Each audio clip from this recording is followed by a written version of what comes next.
Tere, olen Red 360 ja oleme jälle siin Palasja raba laugaste peal. Eelmine pühapäev oli jää 22 cm, vaatan palju praegu. Täna on neljapäev. Plaaniga nädalavahetusel tulla uisumatka tegema. Tulime jääk kontrollima. Jää on igal juhul väga tugev.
Kõras jää.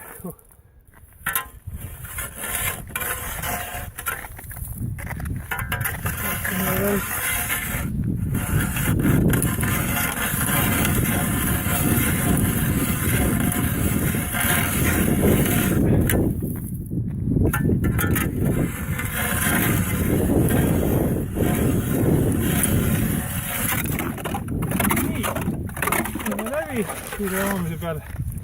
Vaatan, palju paksust on.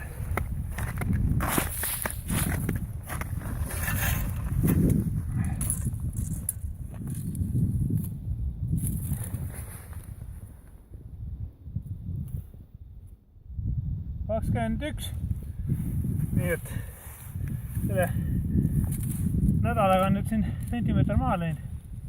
Ja nagu näha on, siis jääl on paksust nii, et ilmselt saaks autoga ka peal sõita. Nii et sealt on olukord vägev.